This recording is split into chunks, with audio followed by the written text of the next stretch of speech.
Hey guys, thanks so much for tuning in again today. I'm back in my new apartment for my first review. I'm experimenting with different filming locations still. I haven't quite figured it out, but at least I'm on my new camera today, so hopefully the video quality in this video will be better than my last. So today I wanted to review for you the Chanel Vitalumiere Aqua foundation. I got this a while back and had been wanting to review it for a while, but wanted to give it a good go and really use it for a couple weeks before I reviewed it. And I just also want to mention, I bought the Vitalumiere Aqua at the same time as I bought the Shiseido Perfect Refining Foundation. And the reason why I bought both is in the magazines, they had sort of been compared to one another as this very liquidy, lightweight kind of foundation that's really trendy right now, especially for summer. I can go ahead and show you sort of the packaging differences. Here's the Chanel, and then here's the Shiseido. I'm going to focus mainly on the Chanel one, but I might interject about the Shiseido, occasionally the Perfect Refining, along with the sun protection. Just because they're all kind of the same idea, this really super liquidy foundation that is great for summer. But they're all a little bit different and good for maybe different kinds of skin, or one has more coverage than the other. So I might be interjecting about these Shiseido foundations occasionally while I talk about the Chanel one. And just off the bat, I have to say I've been pleasantly surprised by the Chanel Vitalumiere Aqua. I really didn't have high expectations going in, and to be quite honest, I really was trying to not buy this foundation, but I had heard so many good reviews about it that I finally just budged. I had a gift card and I thought, you know what, I'm just going to go ahead and try it, and if I don't like it, I can just go ahead and return it. And my original hesitation for why I did not want to buy this foundation was just because of the cost. I believe it's about $45. Don't quote me on that. I can put the exact pricing information below, but it is definitely a very pricey foundation. And I've never owned a Chanel foundation before, but I have tried sample sizes. And I will say there's really never been a Chanel foundation for me that has been anything out of the ordinary, anything that I would really highly recommend. I have a lot of foundations that I love and a lot of foundations that I've tried, but of the kind of other Chanel foundations I've tried, I never really wanted to buy the full size. So just because I had a gift card, I went ahead and bought this. The packaging was sort of a motivating factor. I love the plastic bottle. It's great for travel, really small, really handy. Has that cute Chanel emblem on the top. Also love the sort of teardropper applicator. You know, you don't need a pump. You're not like trying to get it out on your hand. It comes out really easily. It has a shaker in it.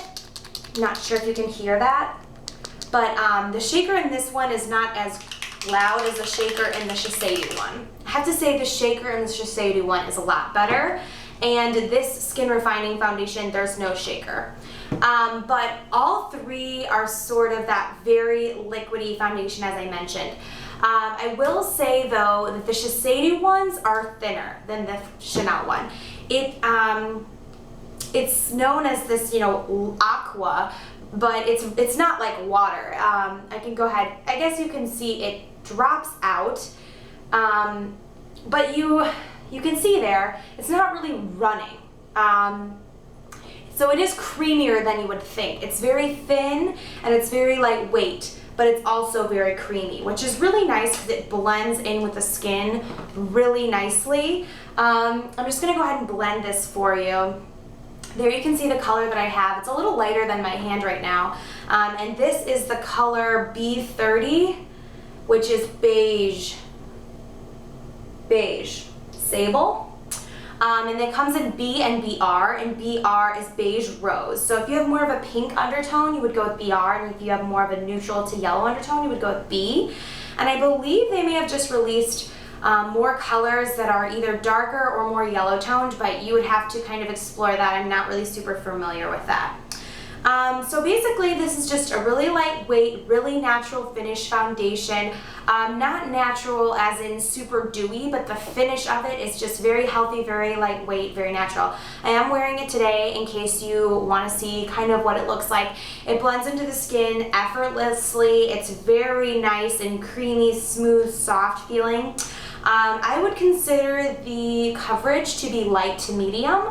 I definitely think that you can build it up to get a little bit more coverage in areas you want to cover up. I get a ton of freckles in the summer, so for me, I definitely pat a little bit extra on my cheeks where I have tons of freckles, and then on my chin where I just have a lot of redness. But I will say I was really pleasantly surprised by the staying power of this. As I mentioned, the staying power of other Chanel foundations I have tried has been horrendous, and I actually bought the Skin Refining Foundation in conjunction with this because my opinion going in was that the Skin Refining Foundation will be way more long lasting. And I actually found the opposite to be true. I found that the Chanel Vitalumiere Aqua had much better staying power. I would not consider this to be a 15-hour staying power. It's not going to stay as long as your Estee Lauder Double Wear, Estee Lauder Double Wear Light, or your Prolong Wear, Estee Lauder Double Wear. These babies will last you 15 hours. Great for summer, great for humidity. The same goes for the Sun Protection Liquid Foundation. This is absolutely amazing for summer.